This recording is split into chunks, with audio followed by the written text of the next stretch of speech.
Thermal Soundwave. Yes, it's Thermal Soundwaves, the natural alternative to fast food radio. C.Truth. We are doing a special spotlight right now on some of the producers, writers, playwrights, creatives, and people who are involved with filmmakers who are involved with the Conch International Film Festival this year of 2022. And joining me right now is Marquis Smalls, who's an award-winning producer with over 18 years in the business, 18 years of experience of just putting out some great works, documentaries and films, and then producing things, and then works on stars and all that kind of stuff. But we're gonna find out some more about Marquis right about now. How you doing? How you doing tonight, Marquis? I'm doing well. How about yourself? Great. Can't complain. So tell everybody a little bit about where you grew up. I grew up in Bed-Stuy, Brooklyn. Was born Marcy Projects, Park Avenue in Marcy, 602 Park Avenue. Okay. And now, isn't that Memphis Bleak's spot? Yeah. The whole other side. It was two sides to Marcy. I was on the side that was closer to Marcy Avenue. But it was definitely a tight-knit community. You know what I mean? Absolutely. Now, you've done a lot of work and been in the business for a while. What started you out, and what was the thing that got you interested in the arts and just in film? I think, my interest in film started when I was a kid. Like, the first time I saw Empire Strikes Back, my mom took me. We had first tried to go see Star Wars when I was like 6, and we couldn't get in because the lines were so long. And so I learned a valuable lesson that day, that if there's really a movie you want to see, you better make sure you get there early. When Empire Strikes Back came out, I begged her to take me to see it. And so we actually wound up going to a double feature that was like at the Duffield back in the days in Brooklyn. Albee Square Mall. Yeah, we saw Aliens and Empire Strikes Back. You know what I mean? And it was like one of the greatest experiences I ever had. And so, it was just one of them things where I think I was spurred from that moment. And then I think the next thing that really made me take notice of film and filmmaking was I was blessed to get invited to be in Spike Lee's Doing the Butt video, which he filmed at my high school, Brooklyn Tech. And so I got to watch Spike and Ernest Dickerson and, Tisha Campbell came on set. Like, I got to watch professionals work at a very young age that really, spurred me to want to know how they did their jobs. And because again, I'm a project kid, I grew up poor, so it's like I didn't really have access to filmmaking equipment or even thinking that was a possibility to make my own stuff, Right. But obviously you were bright because you went to Brooklyn Tech. And Brooklyn Tech, for those who don't know, is a specialized school, one of the specialized schools in New York, where you need to have a certain amount of academic excellence in order to get in there and, and to maintain and stuff like that. So obviously you weren't a slouch as far as that went. Yeah, and they make you take a test. Yep. Get in. Can't even get in before taking the test. And the crazy thing about that too, and I don't mean to go off a tangent, but I got to tell the story because people need to understand how to continue to follow their dreams. I didn't even want to go to tech. I was really growing up in my neighborhood thinking I just wanted to be like everybody else. I wanted to be down and rap, and even though I wasn't that good at rapping, I was the beatbox dude. So I was I wanted to hang with everybody else that was doing what they was doing. Coming out of Marcy, and me, I had, my mom found out I skipped the test for tech, and so she figured out a way to go beg my guidance counselor to get me in on some last ditch day they had the test taken. Right. I couldn't pull it off, so I took it, under duress, but at the same time she was like, "You better do your best," and I was like, "All right." So I did. Get it done to get into the school. So I guess, it was meant to be. And, sometimes that's why you gotta listen to parental advice that you might not agree with. Absolutely. It's Thermal Soundwaves, C.Truth here with you. We're talking to producer, creative Marquis Smalls here on the program as we highlight some of the people of the Conch International Film Festival 2022, and you were one of the officially selected filmmakers of this year's festival. How do you feel about that, and just being involved in the festival in general? I feel great about, working with Magali and, just helping to put the festival on. I'm actually really excited about the masterclass that I'm going to be doing to introduce people to my interpretation of independent producing and how they can, pursue a career in it if they so choose, or even if they just got a story to tell. Like, I'm going to share some experiences and some insights into, how people might be able to gather information to create their own stuff. Of course, the festival is going down August 26th through the 28th. And if you are a filmmaker and you want to know about the process and just this whole program, definitely this is a great opportunity for you to learn something from somebody like Marquis Smalls, who has such a large, vast knowledge of the industry coming up from how he did. Your work, Hating Obama, what exactly was that documentary about? If people hearing that are like, Hating Obama, like what is he talking about? Yeah, that was a project that, there was a time where I believe a large population of especially Black Americans felt like President Obama was kind of getting a bad rap and some unprecedented treatment, from his Republican, counterparts. Like Mitch McConnell came out and, basically declared that they wasn't going to work with him from day one, So we wanted to tell a story that examined the hatred that he was getting, especially from the other side, especially from the deniers and the birthers like Trump at the time. And there was so many people just having these newfound conversations around the president that had never happened, that we wondered if it was truly because of his policies or was it because he was Black. So we had to ask that question. Right, gotcha. And what was the process of actually getting, because it premiered on Starz Networks, which is a major pay cable network, and you've also had some work on Revolt TV, your Back to Natural piece. How do you get your work to an establishment like these, like on these networks, which for a lot of people is like, I've been trying to do this for so long. Like, what was the process for you in doing this?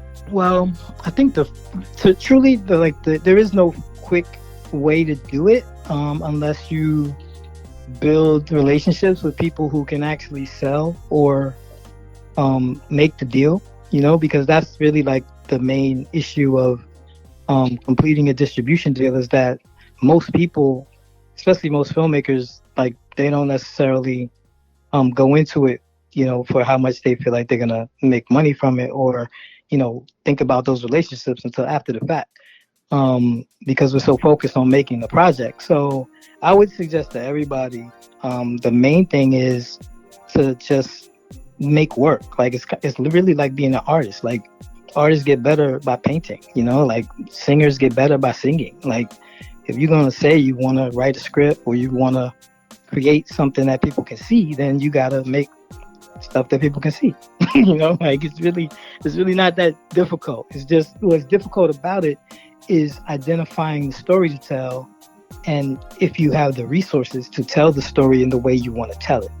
Like that's the key to it. Like understanding, what it's going to take to make what you want to tell. And so if you have a certain amount of access to resources, whether it be, friends' apartments or, cars or whatever the case may be, then, maybe there's a story you can tell based off stuff you have access to. And you don't have to think about how much money you're going to necessarily spend. Like there's a way to get it done, which is what I'm going to really share in my masterclass.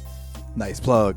Yeah, like it's like, like the greatest thing for me, I really truly think in understanding, all the different dynamics of the content creation business is that I was able to start when YouTube was just starting. Like I was blessed to actually start and had and it played no part in anything I was doing. Like my whole goal when I made my first web series back in 2005, called The Chronicles, was to really just show people in the TV industry that I could make episodic content, because there was really no way for me as a Black writer at the time to break into television. I didn't have any relationships. I wasn't gonna ask, go hunt Spike down and beg him. I wasn't gonna do that because I wanted to prove myself. So I wanted to show people, like, hey, I can make episodic content, like, check me out. And sure enough, through the grace of God or whatever the case, like, YouTube started around the time I finished, and so I put it out on the short film circuit, and so I got known and went to festivals. I went to film festivals all over the country and got to meet people, and at the same time I was able to put my stuff online, and then when I met people, I could tell them, go watch my stuff. Like, it was one of the most amazing times ever, as far as, because again, it was free. Like, I didn't have to ask anybody to put my stuff out. Right, definitely, absolutely. So taking advantage of the situations that are there, that doesn't cost money, in order to get you and set up into the place where you can make some money, and knowing how to pitch and things like that. I think people need to understand as well, when you're talking about trying to get your works to a larger audience and a larger medium. And I know you're going to be talking about that in the masterclass as well. What I want to ask you is, what are some of the subject matter that you're tackling currently with what you're working on? Like my baby right now is a script that I wrote about a girls basketball team that I coached when I was teaching. I was an 8th grade teacher, and I started it. Well, I was asked by the girls in our middle school to start a girls basketball team. So I already coached the boys, and we basically had a worst the first season, and I'm going to tell that story finally. And so that's my main project that I'm excited about, based on a true story. And then I'm also looking at, documentary wise, I'm looking at exploring the miseducation, somewhat, aligned with Carter G. Woodson's book, The Miseducation of the Negro. But really, because I'm a teacher and because I've had such long time in education, I want to actually share some of the ideas I have around how America's educational approach has not really been thought out as best as it could be, and how we can really analyze what's happened over the last almost 100 years since Woodson wrote his book in 1933, to see, like, just how some intentional decisions were made on who should and could be successful and what was going to be a priority in the American school system. So I want to explore that. And my other TV project now is, a project around exploring policing. And that's as much as I could say about that one. But yeah, I want to explore policing from the inside out, and from the perspective of a Black officer who had some trauma induced by early childhood interactions with police. Great. Wow, looks like some things we got to look forward to coming from Marquis Smalls. It's Thermal Soundwaves. I'm C.Truth here. We're talking with Mr. Smalls. He's one of the officially selected filmmakers in this year's Conch International Film Festival 2022. As a teacher, what were some of the things that you learned from that profession that you're applying to your filmmaking? Management, teaching and having to keep the interests of 30-something teenagers. That itself is such practice that I had for years. Like, I taught, altogether for 15 years. And then even after that, stayed in, a consulting role in education to, be an instructional coach for teachers and help them, understand how to best, educate their kids and students. So, that whole thing of having to keep their attention and at the same time staying open to learning from them, like being able to have conversations with them about what they were experiencing and how they saw the world and, what was, and not just always like telling them stuff. Like I was really interested in hearing from them and incorporating them into developing expectations for the class and how they should approach learning, teach them how to study, things that you come to find out are important when you graduate from college. Right, absolutely. Now, suppose they say, you know what, Mr. Smalls, I just want to do films. I don't want to really like do the school thing. I want to make some films. I want movies. I want to be on TV. Like, what would you tell a young kid who would say that to you, like in a class, or just would come to you with that? My experience, like when I was younger, I probably would have said something different. But my experience now, seeing it, in a broader perspective, that experience only allows you to see it in. I would say, yes, make that your priority, but it goes back to my initial point around just make stuff then, like with whatever, like whether it's your phone or whether it's you have a class you want to sign up for, or even if you want to go to film school to learn, like either way, like whatever your resources allow you to do, use them to start making stuff, right? That would be my first thing.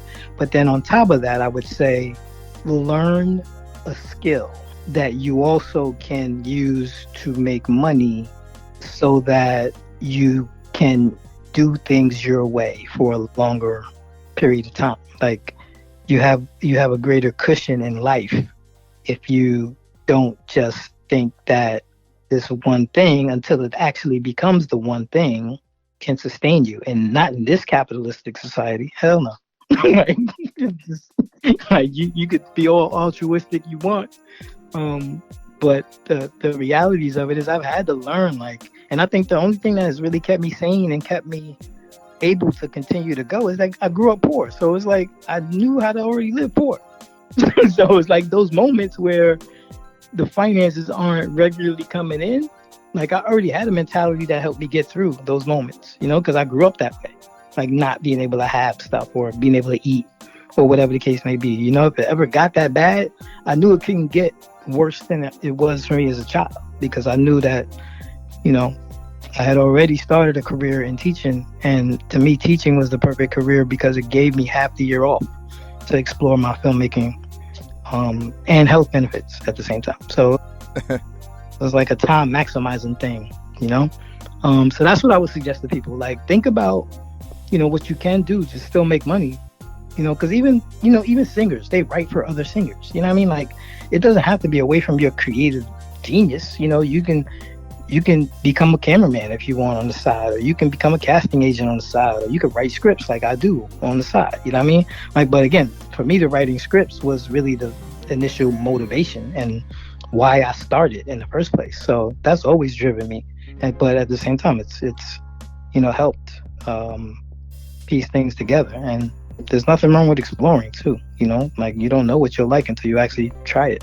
Absolutely. And real quick before we wrap up, just a couple of things that you like to do when you're not involved in the film and stuff like that. Just some fun things that Marquis likes to get into. Well, I'm gonna tell you, one of the most fun things I just did was go to Universal Studios and Disney in Orlando, and got to fly the Millennium Falcon.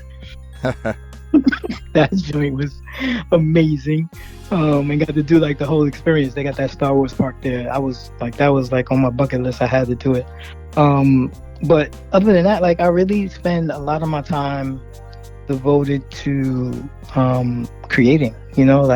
Writing is really important to me, and educating. You know what I mean? And helping others is where I spend a lot of my time. Like, and I got a daughter. I got an 11-year-old daughter who, is just the most amazing human being. And I love raising her, with her mom. And she's a New York girl too. So it's like I'm always, on the lookout for her, but at the same time, just amazed at how she's just awesome. So like, that's what kind of keeps my time busy. No question. Definitely. Well, folks, listen, you can catch his work, or you may have seen his work already on Stars, Revolt TV, and different networks, Hating Obama, Back to Natural, Married Bachelor, Harriet Returns, and so forth. And where can people find out more about you and see more of your work? You know, give people like your website, your social media, and so forth. Yeah, I would suggest people go to my social media, my website, really. It's www.streetdreamsfilms.com. Street as in like STREET, and dreams, DEAMS, films.com. And, you can send me an email through there, or you could even, just check out some of the work. I put a few of the snippets of stuff that I got from, I've had on, some of the networks, trailers, as well as, some, my original TV pilot, The Married Bachelor, like you mentioned. And then just tell the story of basically who I am and what I'm looking to do content wise. And that's a great way to find me, www.streetdreams.films.com. And then, I'm on socials, Facebook, Marquis Smalls, Instagram, and Twitter. So you can find me. But yeah, definitely look forward to seeing everybody at the Conch International Film Festival. Sign up for my masterclass, or even just get a pass so you can explore all the films, as well as, join the class. The class comes with your pass if you buy it. And feel free to reach out to me if you got questions, or you, just care to learn some more about, what's going on in the independent producing world. Absolutely. Well, I thank you for taking some time out and sharing your experience and some of your expertise with us, for this particular period of time. And we definitely look forward to seeing you at Conch this year, one of the officially selected filmmakers in the festival going down. Definitely big ups to everybody doing hard work over there at the festival, Magali, of course, and the whole crew. And, thank you very much once again. And I'm going to see you in them rooms at Conch, man. All right, man. Talk to you later. Have a great night. You too. It's Thermal Soundwaves, the natural alternative to fast food radio. Yes, indeed. The C.Truth here with you. We are doing a special this segment on all of those who are creatives involved with the Conch International Film Festival this year. And it could be filmmakers, writers, directors, actors, playwrights, producers, the list goes on and on and on. We're highlighting some of those people who are involved with the festival this year, and those who are also doing master classes as well, and so forth. So I hope you've been enjoying what we've been doing with those folks and those individuals. And make sure you check out the festival. Go to ConchIFF.com to get your festival passes and to find out more information. All right, C.Truth, Thermal Soundwaves, the natural alternative to fast food radio. Until next time, I say peace. Thermal Soundwave.